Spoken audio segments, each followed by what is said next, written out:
Ai, amor, vos saúdo. Espero-vos bem.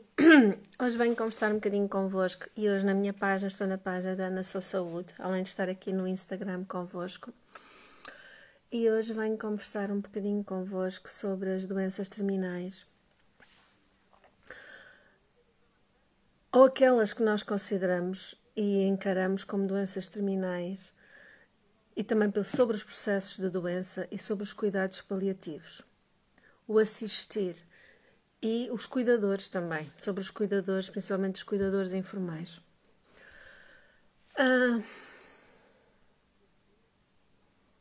Que pela graça divina flua a mensagem que tem de fluir e possa tocar os corações de todos os que estão no alinhamento, ouvir, sentir, ver e manifestar uma realidade diferente.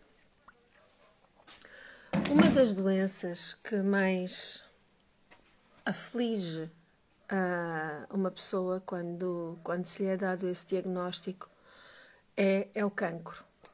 Qualquer das versões do cancro. A pessoa basta ouvir falar em cancro que entra em pânico.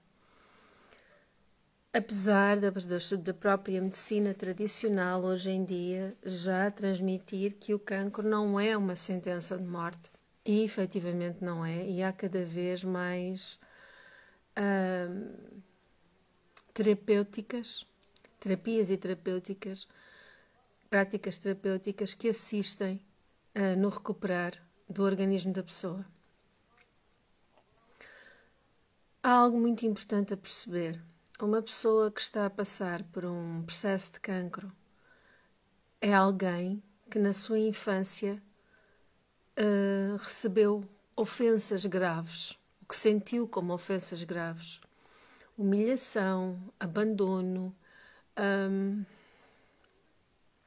negligência, abuso de alguma forma de um dos seus progenitores ou de ambos.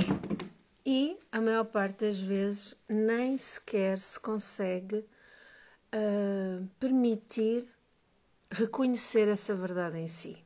Ok? Porquê? Porque julga-se por ter esses pensamentos para com o seu pai ou a sua mãe ou ambos.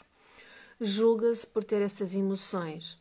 Julga-se pelo sofrimento que viveu. E é muito importante percebermos que o caminho da libertação do padrão da doença passa pela aceitação do processo emocional onde a doença, que motivou a doença e que motivou a resistência à doença, que motivou a recusa a lembrar o motivo, a recusa a assumir que somos humanos. Porque efetivamente, enquanto formos humanos, é natural termos emoções de raiva, é natural termos emoções de medo, é natural termos ressentimentos, é natural criarmos expectativas face à atitude do outro ou às situações e sermos defraudados nas nossas expectativas. Isso acontece porque somos humanos. E reconhecermos que com todas as emoções são válidas e são importantes é o primeiro passo para nos permitirmos poder perceber o que é que nos aconteceu na infância, porque foi na infância que possa ter motivado a situação de estar a passar por um processo de cancro, por exemplo.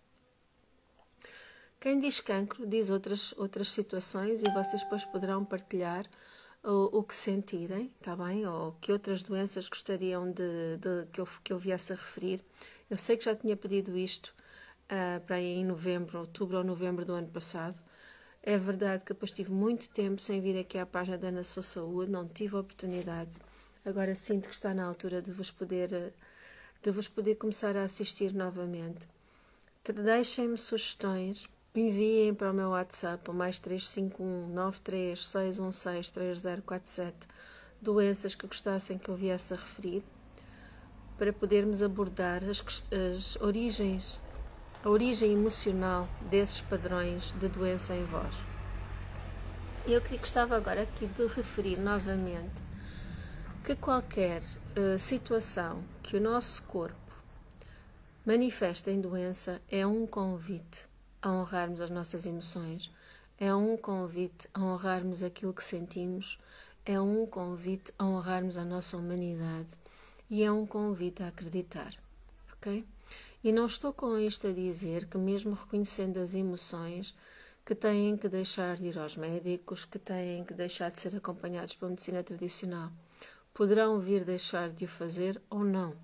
Está na vossa consciência, está no vosso processo, está na vossa escolha. Agora que também há muitas formas de podermos libertar o padrão da doença sem auxílio médico tradicional, também há.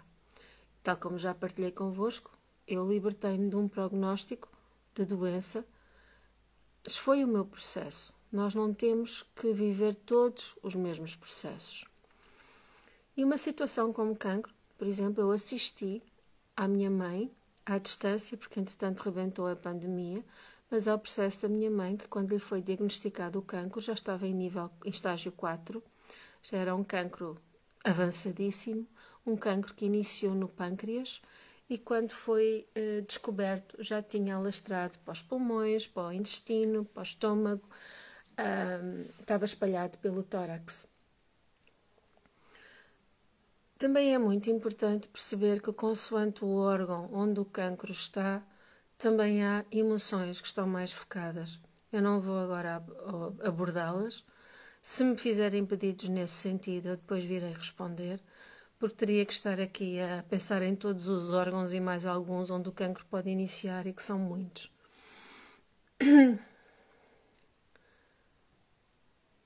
Mas estou, por exemplo, a pensar até no cancro da pele, que se calhar é um dos cancros que menos se fala.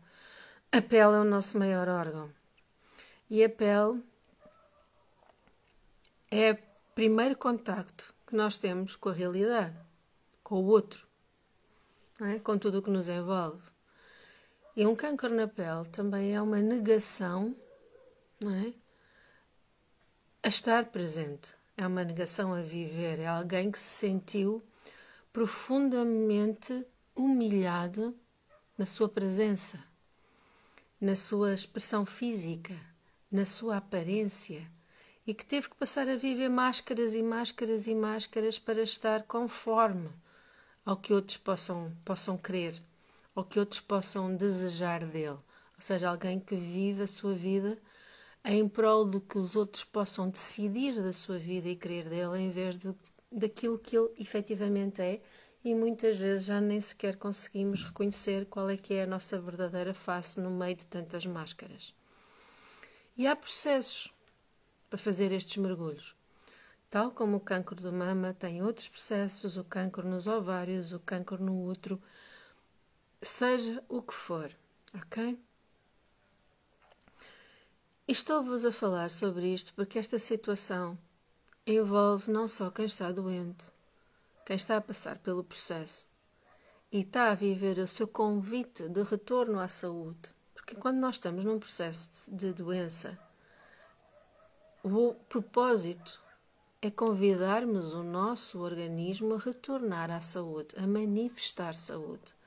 Porque enquanto continuarmos a falar que temos a doença, que temos isto, que temos aquilo, e que estamos doentes e que temos que nos curar, estamos a acreditar que algo está errado connosco. Quando reconhecemos os padrões, quando reconhecemos os pensamentos, quando reconhecemos as emoções que deram origem à situação que estamos a viver, aí temos a oportunidade de, por nossa própria escolha, manifestarmos saúde.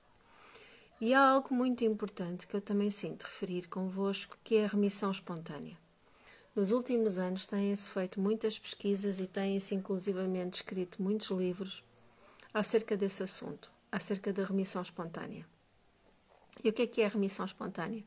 A remissão espontânea é as pessoas que estão, por exemplo, com cancro e de um momento para o outro o cancro desaparece dos seus organismos, ou seja, a pessoa encontra o nível de saúde ótimo que é seu por direito divino. Obviamente que muitas vezes há muitos que advogam que passaram a meditar, que mudaram os seus hábitos alimentares, que passaram a ter mais tempo para si, começaram a estar mais na natureza, a comungar de tudo o que nos envolve, a abrandar o ritmo, a deixarem de estar em stress, fizeram dança, seja o que for, que os assistiram, ou passaram a ver filmes cómicos, por exemplo, e a procurarem estar mais em sentido de humor, em vez de preocupados e em dor, e, como tal, encontraram a via para a saúde. Uma coisa também é certa, e isto é válido para quando nós estamos com dor, estamos com problemas físicos, o que quer que seja. Se tu estás... Também dependendo. E agora estou-me a lembrar que eu, quando parti o externo, eu queria me rir e era as dores mais horríveis que eu tinha, era quando eu queria rir. Foi das fases na minha vida que se calhar foram mais complexas, porque eu não conseguia rir. O facto de rir parecia que tudo isto ia arrebentar, porque se eu estava com o externo partido, imaginem o impacto, não é? Se respirar custava e então espirrar ou rir era horrível. Mas na maior parte das situações, quando nós estamos doentes, se nos predispomos a ver filmes cómicos, naquele momento nós esquecemos a doença. E estamos a alinhar-nos com o bem-estar que existe em nós e que é nosso por direito divino. Porque as nossas células não têm a memória da doença. As nossas células morrem e voltam a nascer em condições ótimas. Porque é assim que o corpo humano está concebido naturalmente. Ele reestrutura-se na perfeição. Ele só deixa de se reestruturar na perfeição quando a nossa mente humana passa a dar comandos em sentido contrário. Então, quando nós acreditamos que temos uma doença, seja ela qual for, e com o caso do cancro são células ou grupos de células que vão passar a deixar de agir na sua função original e acabam por atacar o próprio organismo. Mas o cancro só vai existir e só se vai manter porque a nossa mente continua a criá-lo nas nossas células. Porque pelo organismo há sempre a oportunidade de vibrarmos a saúde e vibrarmos a expressão mais elevada e mais pura que o nosso corpo tem a manifestar. O mesmo com todos os processos que o corpo pode passar. Nós temos sempre a hipótese, a oportunidade de conversar com o nosso corpo e convidá-lo a manifestar aquilo que ele sempre fez bem e que por algum motivo deixou de fazer. Cabe-nos a nós mudarmos a nossa frequência de pensamento para ele poder reagir.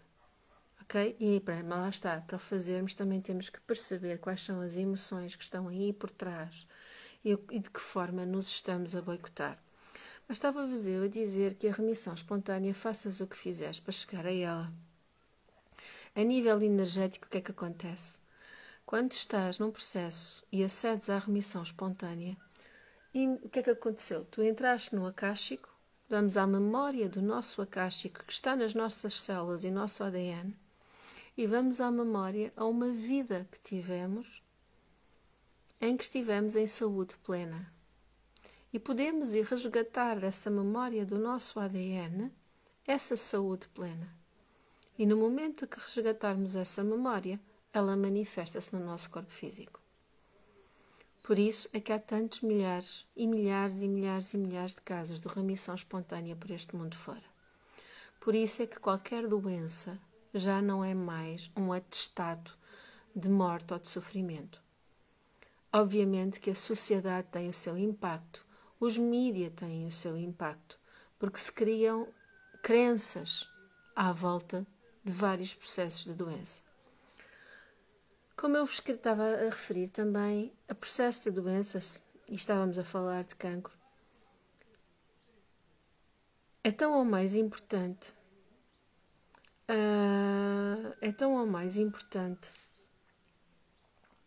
quando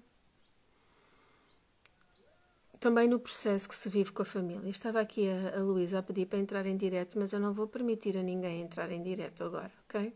porque isso depois tira-me o raciocínio e não seria justo. Se querem colocar questões, enviam para o WhatsApp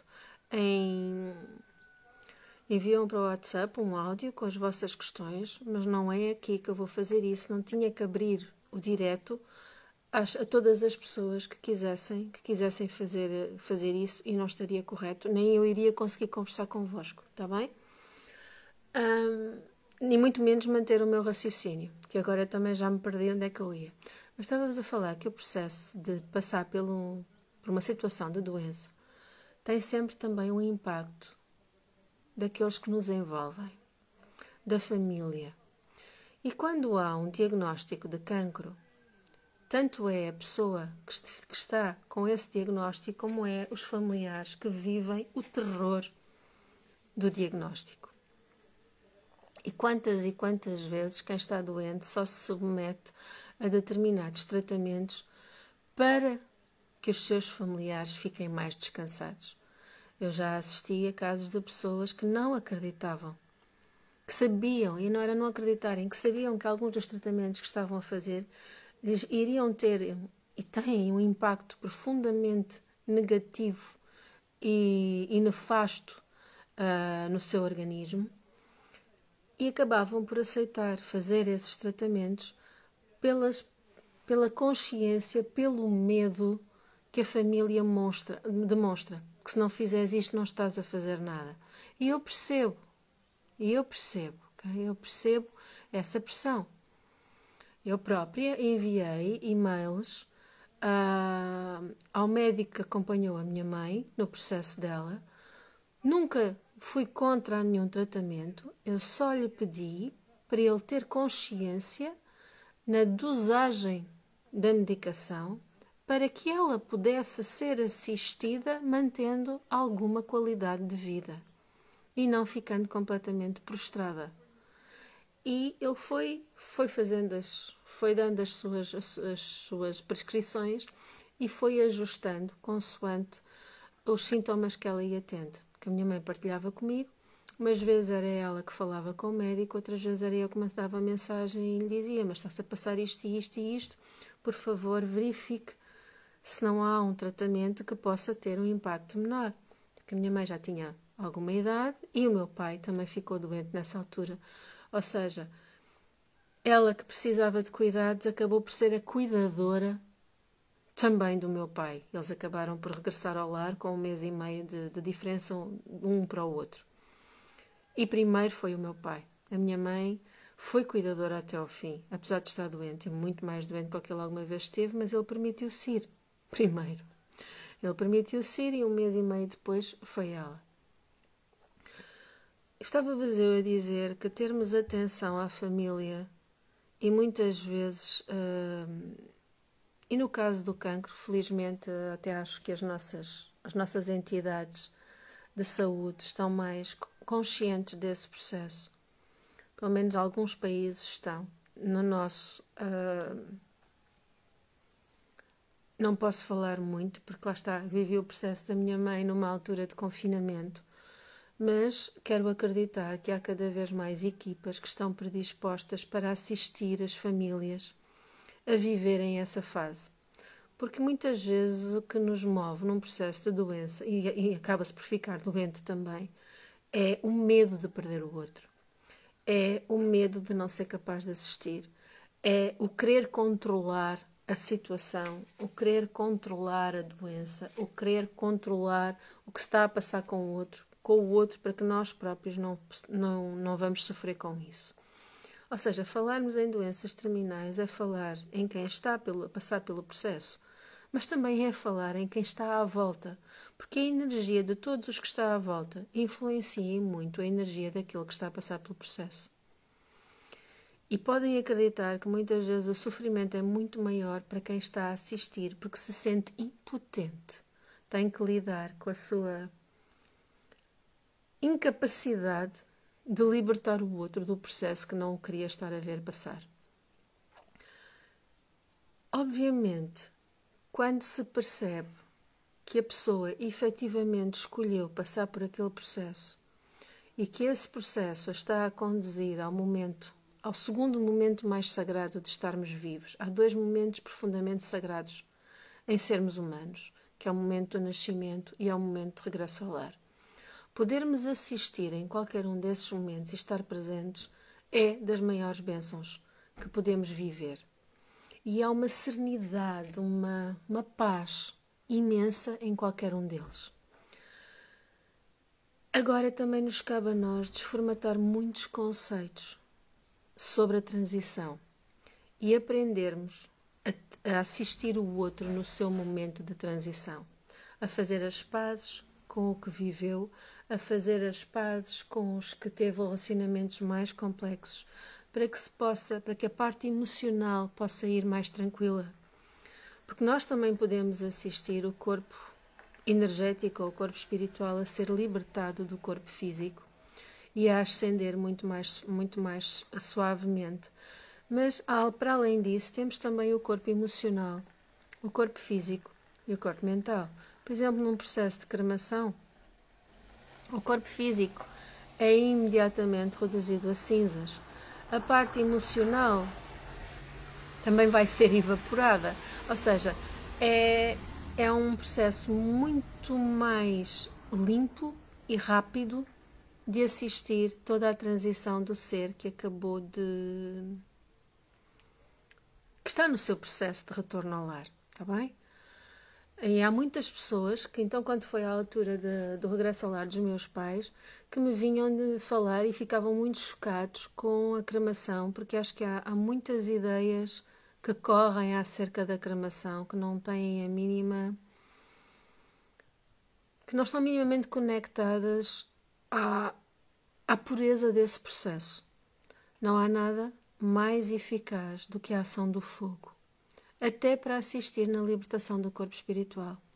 Mas se todos nós, ou se quem está a assistir, as pessoas que estão nesse processo de retorno ao lar, souberem fazer a libertação do campo energético, assistir da libertação do corpo energético, assistir nesse processo e invocarem as comitivas crísticas de luz para fazer o encaminhamento daquele ser, ainda é muito mais suave e muito mais eficaz. E para além disso, também traz a quem fica a sensação e a consciência de ter verdadeiramente cumprido e estado a assistir. E esse é o propósito, e há muitas pessoas que trabalham nos cuidados paliativos e acabam por assistir com o seu amor, mas ainda desenvolvem práticas baseadas na energia tridimensional, como desenhar o sinal da cruz, por exemplo, na terceira visão. Desenhar o sinal da cruz sobre qualquer um dos chakras na fase de libertação do corpo, em que a alma está-se a libertar do corpo físico, é selar o chakra. E não é o processo que devemos honrar para assistir o outro. Ok? Foi algo que nos foi passado e é algo que cada vez mais é importante percebermos como fazer.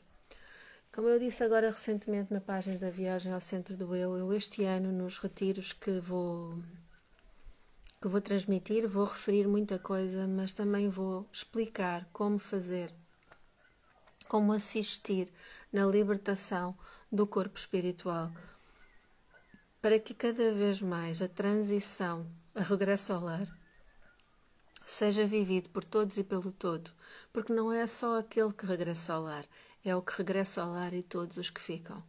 Quanto mais nós tivermos a capacidade de viver esse processo em harmonia, em amor, em suavidade, em consciência que estamos num caminho de vida que é sempre eterna e que aqui, efetivamente, é uma passagem que dura muito pouco e que nada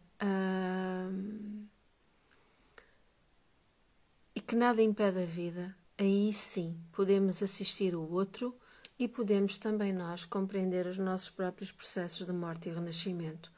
Porque na nossa vida estamos sempre a passar por ciclos de morte e renascimento. Nós temos várias áreas a atuar no nosso dia-a-dia, no nosso manifestar, na nossa ação. E numas áreas estás em plena manifestação, noutras áreas estás a encerrar ciclos, noutras áreas estás-te a abrir a novas formas de expressar. E isso faz parte, porque nada é estático, ok? Queria só voltar a referir, antes de terminar este direto, que qualquer que seja o processo de doença que estás a viver, tens em ti a possibilidade de aceder ao acástico com a intenção de resgatar a verdade e a saúde que está na memória do teu acástico para o teu corpo físico e também para o teu corpo emocional, para que efetivamente possas cuidar do teu jardim interior e não voltes a cair com as... Mantendo-se, nós podemos libertar-nos de uma determinada situação, mas se as nossas emoções, se a nossa mente continuar a falar nisso, se a nossa mente continuar a falar nisso e se as nossas emoções não forem ressignificadas, vamos voltar a atrair o padrão de doença.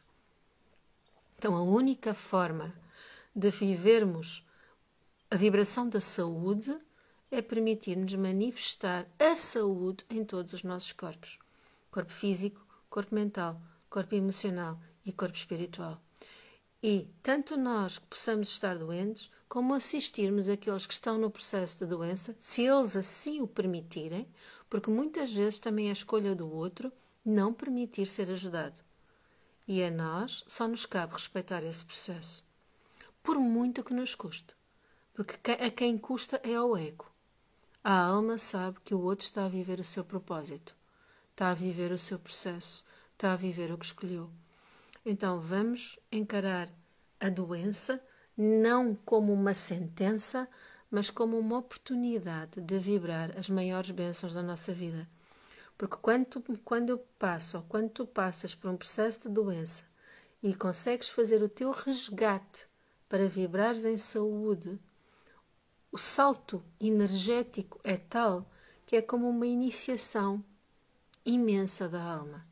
E esse é um processo profundamente abençoado.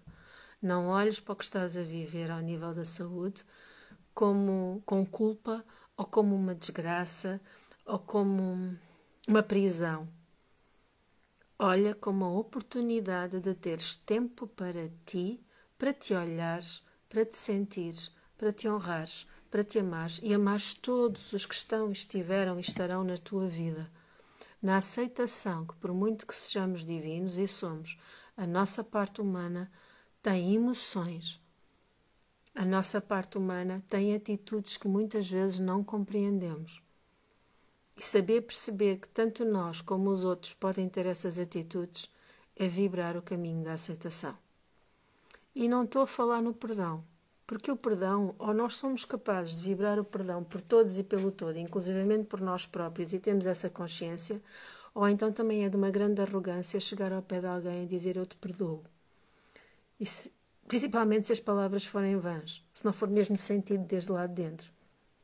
Quem és tu para achares que és superior ao outro para chegares e para dizeres que o perdoas? Não, tens que sentir profundamente que aquilo que viveste com aquela pessoa estava no seu propósito, está no seu propósito, foi escolhido por ambos em alma passarem por esse processo e que é uma imensa honra estarem-se a cumprir no processo que estão a viver. Então o perdão tem que ser vivido por mim, para comigo própria, por tudo o que eu possa ter feito que magoou, feriu, prejudicou alguém em todas as linhas de tempo. O perdão está de mim para todos aqueles que me possam ter magoado, ferido ou prejudicado em todas as linhas de tempo. Ok? O perdão está para todas as situações e para todas as nuances. Não é só eu chegar no alto da minha soberba e dizer eu perdoo-te. Não, tens mesmo consciência do que estás a manifestar? Nas tuas emoções estás em paz completa com a situação? Se não estás, por que não fazer o decreto do perdão? E até não fazê-lo 33 dias seguidos. Porque quando nós aprendemos a perdoar-nos, verdadeiramente, também educamos as nossas emoções e deixamos de ser carrascos de nós próprios e, obviamente, passamos a alinhar-nos com a saúde. Então hoje vou ficar a aguardar que me enviem as vossas mensagens Hoje era isto que eu sentia partilhar convosco. No final do mês de fevereiro vou estar a dar um retiro, em breve vou publicar, e estes assuntos dos cuidados paliativos, do como assistir na transição do corpo espiritual, no regresso ao lar, inclusivamente como fazer a reunião de almas. Mas, obviamente, se tiverem a oportunidade de dizerem de coração aberto e em compaixão e profunda gratidão o que têm a dizer ao outro enquanto ele está vivo, é bom que o façam enquanto está vivo. Não esperem nem aguardem para que a outra pessoa regresse ao lar para depois fazer o encontro de almas. Permitam-se a conclusão e a aceitação enquanto todos estão no seu discernimento. Abram o coração, porque nesse estar vão-se permitir ouvir com os vossos ouvidos humanos também a verdade que o outro tem para vos dizer. E isso é muito importante. Acolham-se em todas as vossas emoções, em todos os vossos sentires e em todos os vossos processos. E lembrem-se, a própria ciência já o comprovou. Não há a hereditariedade é mínima, ok? A hereditariedade é mínima. A questão de... Eu tenho na minha família, então no lado da minha mãe, dos meus 4 tios, minha mãe mais 3 irmãos, 3 tiveram cancro, só uma é que não teve. Tenho primas minhas desse lado com cancro. Não é por haver este historial de cancro na minha família que eu estou condenada a ter cancro. Porquê? Porque eu acredito que eu limpo essa linhagem em mim e para a minha descendência. Então faz o favor de acreditares também, porque a verdade é isso que acontece. Aquilo que tu acreditas é o que tu vives, é o que tu manifestas. E podes estar num processo de doença intensa, que no momento que tu acreditares que és saúde, o teu corpo físico vai se alinhar nesse caminho. Pode demorar um pouco mais, pode demorar um pouco menos. Comigo demorou 6 meses. Mas eu mantive a minha crença, a minha convicção, a minha fé e o meu amor de que sou saúde. E foi isso que eu manifestei. E tu podes fazer o mesmo. Todas as bênçãos. Gratidão, gratidão, gratidão. Fiquem bem. Amo-vos. Pela graça divina.